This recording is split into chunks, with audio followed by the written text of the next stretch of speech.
Hey there, everybody. It is Ruth Backlund from Energy Works Myofascial Release and That Thing You Do, Alternatives in Healthcare. With me today is Kristina Paulsing.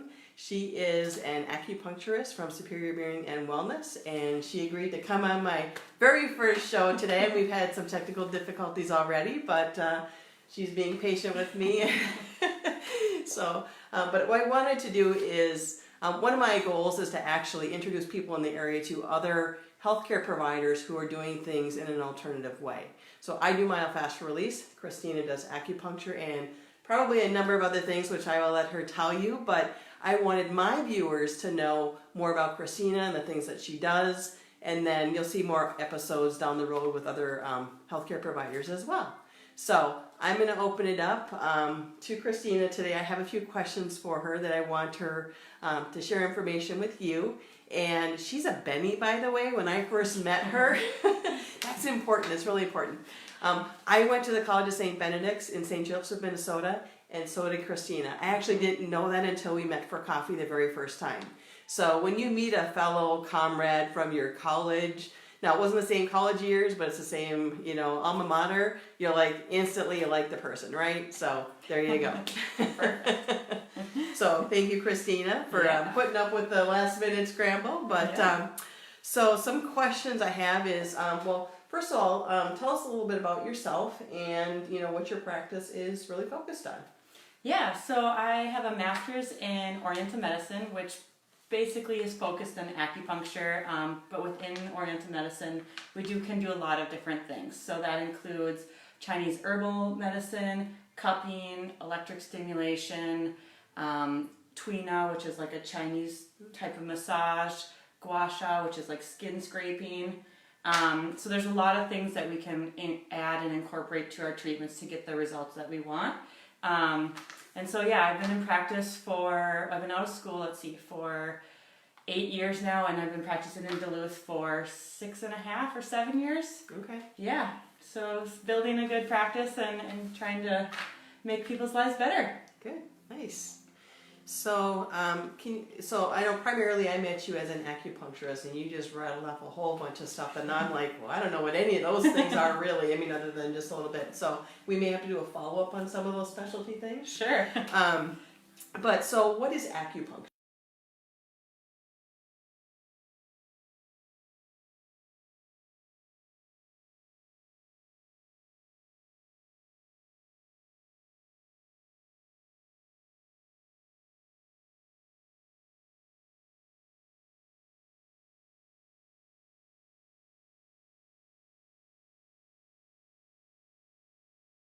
Our body, so temperature regulation, also with anti-inflammatory response, and so that's why it can help with pain and a lot of different things. It can also kind of adjust our body's pain reception, and so a big thing that we hear about or acupuncture is known for is treating pain, and that's kind of the big common thing. And that's the easy thing to study because people come in with a 10 out of 10 pain scale and leave with 7 out of 10. Other things are a little bit harder. But also, acupuncture just kind of rebalances our body's chemicals and restores harmony to promote.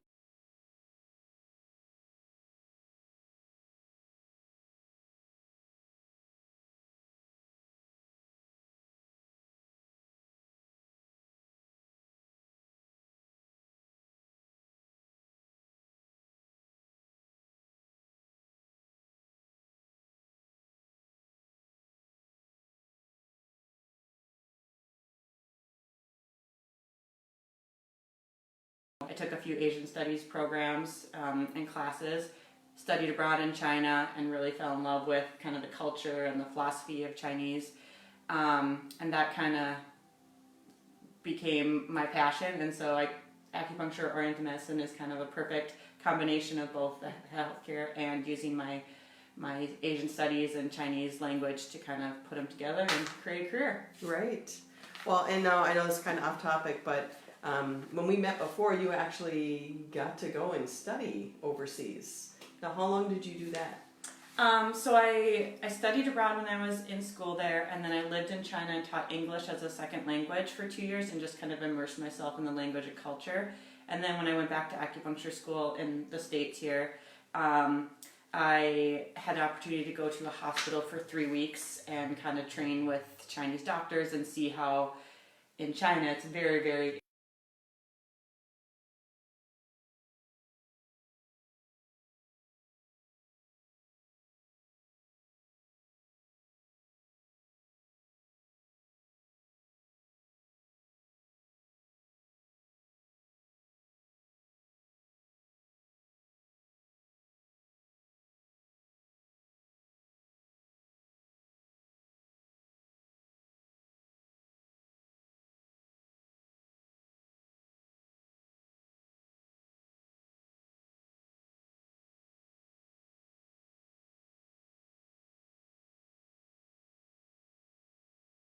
tend to seek you out for? yeah, I would say headaches are a big one. Digestive issues. I treat a lot of mental health, anxiety, depression, just general stress. Those are kind of the big things, and then I do a lot of women's health. So that anything from menstrual cycle to perimenopause, postmenopausal, and fertility actually can be treated with acupuncture too. Okay. Now, out of all that, where people tend to come in to see you, is there any population that you really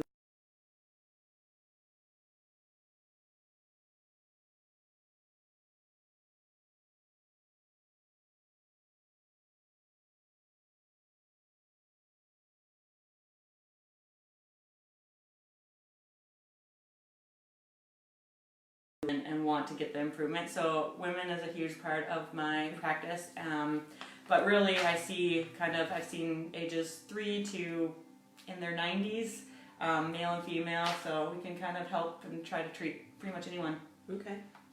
So, what are some of the concerns that people tend to have when they come in for their very first visit? I know I got the opportunity to come in, we traded, so you got to, get to experience what I do as a myofascial release therapist, and I got to experience what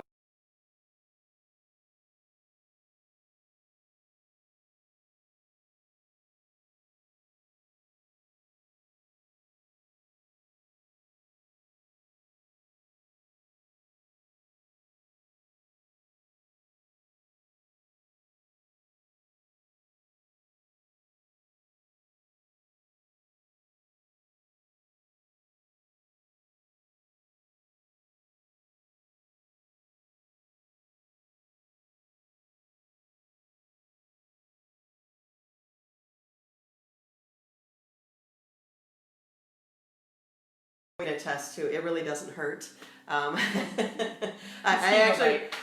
It's actually some of it I didn't even feel. It's like I knew you did something because I could feel a touch, but that was about it. And some were just a little more sensitive areas than others, but it was really not painful at all. So if anybody's on the fence, it's okay. Trust me, it's all right. So you had mentioned you do some other things in your practice. Is there one that you would want to maybe call out as like a really common thing that you do besides acupuncture? I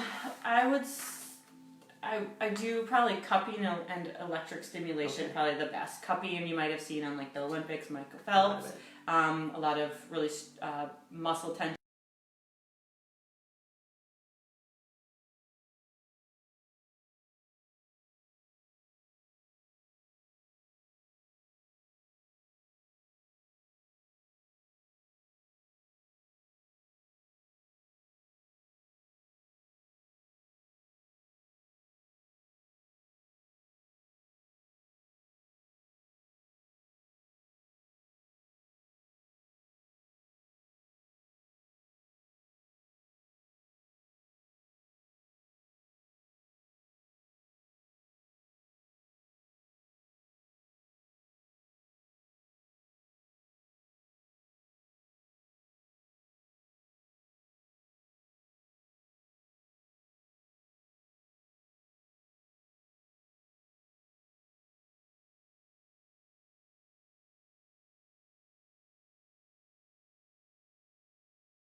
Medication is the first line of defense, and I think that's one of the problems that I see in healthcare is You know, it's not just the physicians though that are prescribing medications. People are coming in pain, they want relief. I get it, but a lot of times that's the first thought in their mind is they want a quick fix with a pill or surgery. Sometimes they even want surgery. They think that's like the number one thing that they need, and a lot of times it's not. So. So there might be some clinicians that watch this, maybe not today, it might be some other time, but for the training that you had, is there any particular course or modality that you really like that you would recommend that if people are interested in becoming an acupuncturist, where they might want to go?